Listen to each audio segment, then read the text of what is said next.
Everything today's going to be for correction. Okay. The jumping, if she tries to jump on you, if she tries to pull away, anytime the leash goes tight, pop. Okay. And which call one her are back you to using? you. The low? I'm on one. One. Well, and I was telling her I was using the middle one, but sometimes I think like sometimes she'll respond right away. She's not responding to it very well. Nothing at all. Yeah. So then I'm like, she's like whatever. Yeah. I'm shaking this off. Yeah. But this is definitely she's gonna listen to this. Okay. Okay. So obviously right now we can't. We're as low as we can go. Yep. So we'll just use the stem. Okay. And I want you just do what I would do. Okay. Just walk back and forth. And then when you're using that, like, is it just a once or until she comes back to me? That's a good question. I was getting to that. Okay. So when she is still pulling, I want you to pop, pop, pop, pop, okay. Pop, and till that leash is loose, then stop. Okay. Okay. Only do it when the leash is tight, though. Okay. Okay. Give her a heat back in that area when she's in your when she's in your area. Okay. Just don't let her tighten the leash. Okay. Let her know where the end of the leash is. Okay. Okay. This is the same thing as the training collar. It's probably a little bit more effective than the training collar, honestly. Yeah. Okay. And just randomly too. Actually, just imagine a crisscross here. Okay. So go up and down, and then randomly turn left, randomly turn right, come back, stay on that cross, just crisscross. Okay. And then you could also, later you can like do figure eights, small figure eights. And that's for the inside turn and outside turn. Okay, yeah.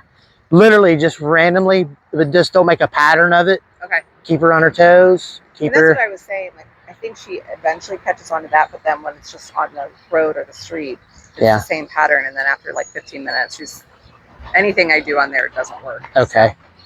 Well, use this only. Okay. So just take off walking. How's she been doing as far as staying on the right side? Good. Good. Okay. Good. I think maybe every now and then if I like turn, change direction. She gets a little confused and like make a point of, but for the further keeping her, change your body, and also too, let's add in here. Let's add in when you're doing this walking. Add in those inside turns, and when you do those inside turns, in other words, you're going to turn into her. Just kind of take your leg and brush her over. Okay. Right? And she's right there. Just correct her. Down. But you have to do it right at the right second, right at the moment. Yeah. Timing is super important. And what I'll do, like, see how she just got confused and used the leash to pull her around? I'll just give her a little cue, like over here. Like here. Okay. Yeah, over here. That way she's not having to listen to the leash. She's doing it on her own, following your cue. Okay. Right? Down. So we're just basically teaching her that when you're doing this, when you're doing that, I need you right here. Right. I'm in charge of this walk, not you. You're the leader, not her. Don't let her lead the walk. And when we've done, and what we're doing right now is all corrective. Yeah. It's all corrective. Yeah. And 90% of the time when I'm doing leash work, it's very little verbal and it's all pressure. Okay. Pressure or correction. Pressure or correction. When they start doing good, that's their treat. They get to be, up. Right. I rarely use treats on walks. Sometimes I do, depending on the dog. She's young enough, I think. You don't want to have to keep having treats with you. Right. So I don't want her to get used to treats. Even though we do it with the obedience and stuff like that to cultivate the behavior and the muscle memory, she's going to do that muscle memory immediately, and she's going to forget about that corrections, but it's going to keep her on path. Right. And that's in itself a reward. Right? Okay. I think terrible outside. And we were there at one point. So it's awesome to be able to put her on the long leash in the backyard and she stays. Yeah, and you can still do the same thing on the long leash. It don't have to be, it can be any size. We just want her to know, hey, that means, but make sure you use that command when you do that. Here, that's the only time that I really talk is when I'm throwing commands. I'm not going easy, slow down. Us humans, we tend to talk way too much to our dogs because they can't understand what we're saying. All they can understand is they feel anxious, anxiety.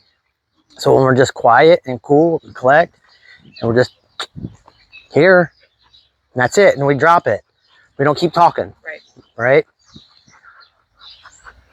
And the dogs that jump on people, you know, and dogs that want to, you got people that when they get home, oh yeah, here, come here, oh, all this stuff, you know, and oh, come here, jump, oh, yes, oh, that's a good boy. You know what you're doing? You're teaching them to jump on people. Yeah. You're teaching them to greet people that way. The best thing to do is when you come through your door is no eye contact, no touch. Ignore them for a minute, 3 minutes minimum. Get in, do your thing, put your keys down, whatever, blah, blah. Relax down, then greet them. And don't do that. And when once they've already got all that, oh, they're here, oh, wait a minute, they're not looking, oh, okay. Oh, okay, this is how it's supposed to go. I stay calm, I get attention. But keep that attention level, especially with a more hyper dog. I'm worried if she has her a couple days a week and then she goes from us being more structured with her to it's recess. Right. Like, Yeah, structure is huge. Yeah. Structure, Leadership, all those things are huge. This is showing leadership. This is also showing structure. This leash stuff. And this leash stuff, you can do this in the house. You don't have to go outside.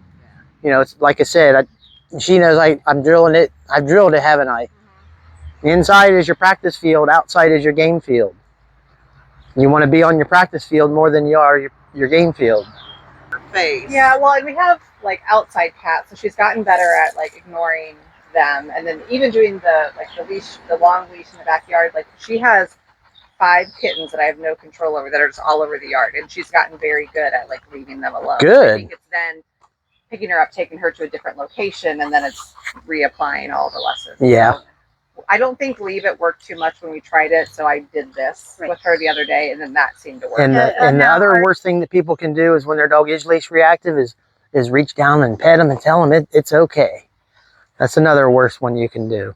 It's still just I'm really reinforcing. bad. You know, that you're reinforcing the behavior by doing that. You know, there you go. Now, leave it. There you go. Get her to you. Get her attention. Engage with her. Here. Make her. If she doesn't engage, make her engage. Here. There you go. Here. There you go. Get in. There you go. Here. There you go. You kind of have to be relentless.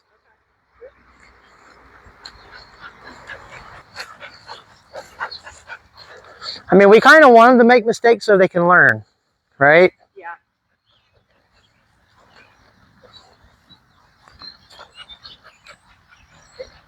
Here.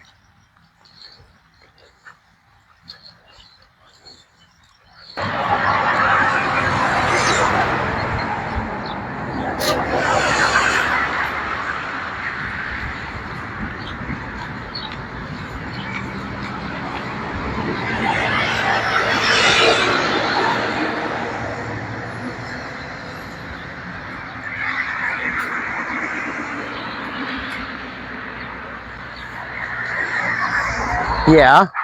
This is very different.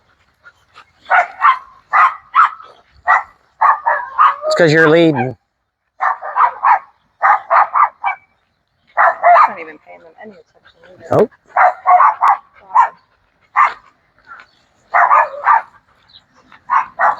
Awesome.